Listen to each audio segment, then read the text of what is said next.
Hi, I'm Nick. And I'm Morgan. I'm Tommy. And we work at Taste of Freedom. Our dad and mom is Gordon and Cherry. They own Taste of Freedom. And won't see them much on camera. They don't like it. We don't either, but we do what we can. Anyway, our mission today is to show you how we do pasture-raised eggs in Northern California. And everyone does it a little bit differently. And so, yeah, there's no perfect right way to do it, but this is a way that works for us, and we'd like to show you what we have going on. So, yep, join us, and we'll see what we can do here. So we're headed to the what we call our back pasture. So we can run 2 coops on the back pasture, and that's 4 paddocks. It's 2 paddocks per coop.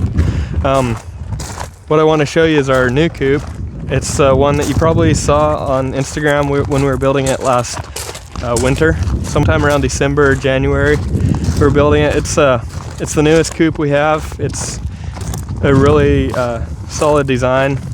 It's much better than the ones we started out with. So we're going to show you the advantages of it, and it's also what we're working towards. Hopefully we can build a couple more in the near future. So yeah, let's go look at that one first. So this is paddock 1. There's a gate there. There's 1 gate per paddock. So there's a paddock and then an alley. This alley you don't have to have a gate for. It's just a way to get to the coop. And then those coops, they have doors, door on each side to let chickens out. So yeah, like I said earlier, 1 coop gets 2 paddocks. So then this is paddock number 2 here. We've been running cows out here. I think there's 5 cows in that one, and it's looking very nice. It's regrowing beautifully. We just moved the cows out of this one this evening, and we moved them to the third paddock. So this one's gonna be regrowing. So this is the newest coop. It's what we call the new coop. It's also in an alley. It's a shorter alley, so the paddocks are wider. About the alleys are these gates. So these gates are, usually we rubber snubber them closed. I don't know if this one has them, but so we line up the coop with a gate, and that's how they get out.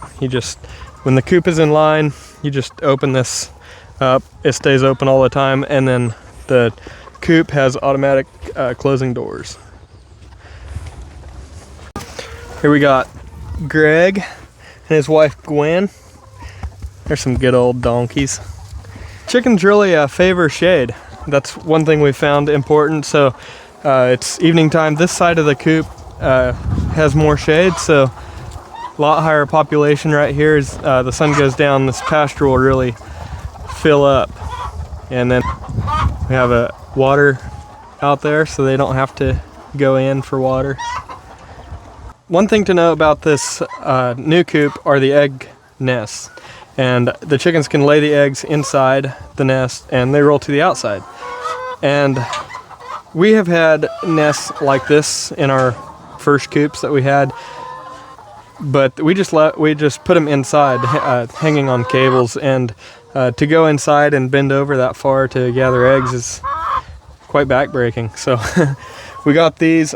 They're by a different company. We like them a lot better. They're easier to set up.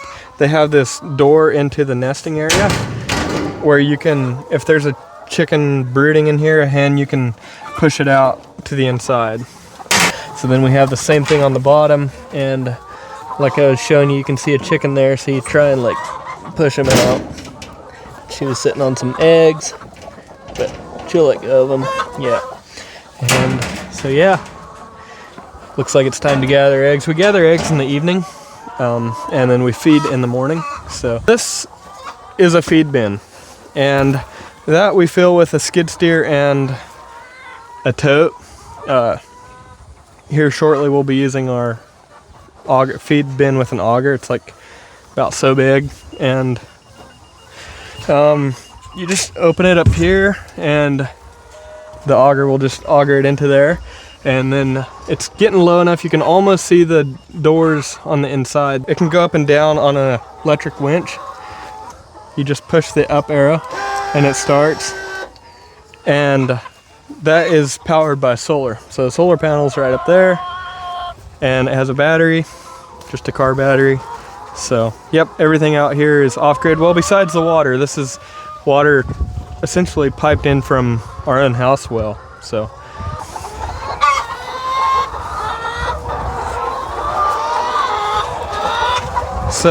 not too many chickens in here right now. It's getting towards evening time, so sometimes this can fill up in the heat of the day. We run misters in here, just mist water down, keep them cool. And the feed, what I was showing you about the feed bin, these are the doors for that. So you can just roll this up on the track and then open the feed gate right there till it's full, slam it shut, and let it roll back into place.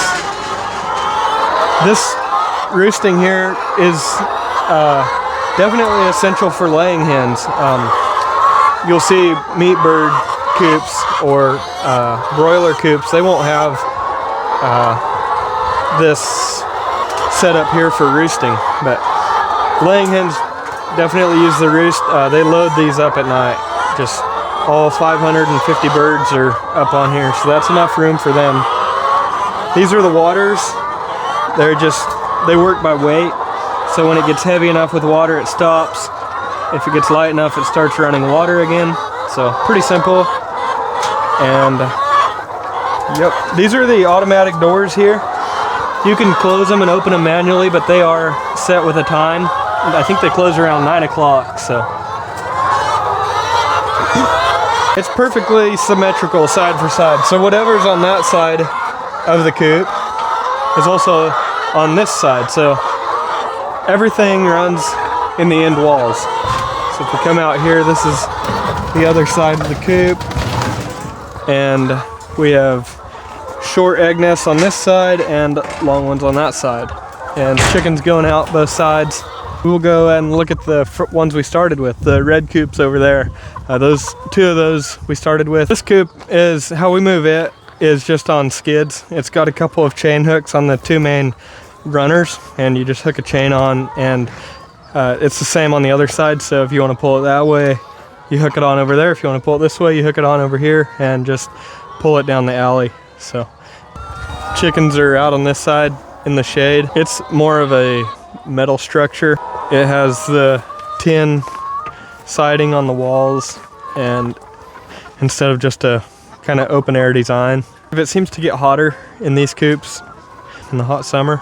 Anyway, let's go inside. We'll see what we started with. We just hung these nests in here, and they load up with poop. The hens roost on here, and the chicken litter loads up on these lids, makes them heavy, and it's also very corrosive. Chicken litter is a very, very corrosive substance, and so it eats through the coating and through the metal on these nests.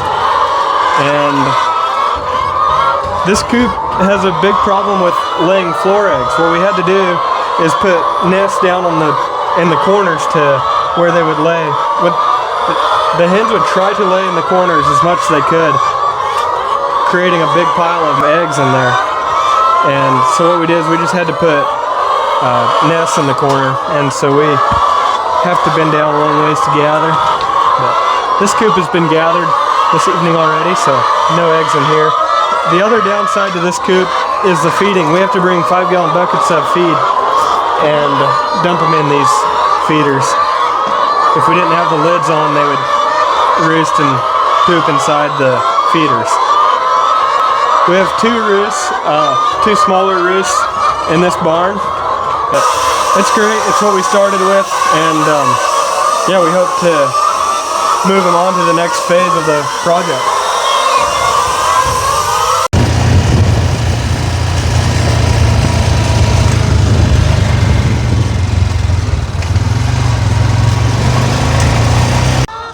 So this is like a small coop. We call it a Spence coop because of the last name of the person who built it for us. Is one of our friends. And it's a pretty good design. It does not hold very many chickens, and it is something that we can pull through our orchard here, the one that's on our home place. And so that's what we use it for. And you just lift up the coop by lifting up 4 of these things and locking them, and that enables all the wheels to roll forward. You hook it up to a 4-wheeler, so it's pretty simple. And you can gather eggs out of the back. It has a lot the same idea as our new coop. It's just holds less birds, so it works pretty good. And yeah, like I said, the good thing about this coop is that you can pull it through the orchard. It's low, and they do a really good job eating it down, and that's what we like about it. Seems like the trees do better here when we've used these coops, but you can gather eggs out of the back of it here, so pretty easy. That is how Taste of Freedom eggs is done, and that's how we do pasture-raised eggs in Northern California here, in mobile coops. We think it's done right. Thank you so much for all your support. Come see us at Farmers Market and pick up a dozen eggs.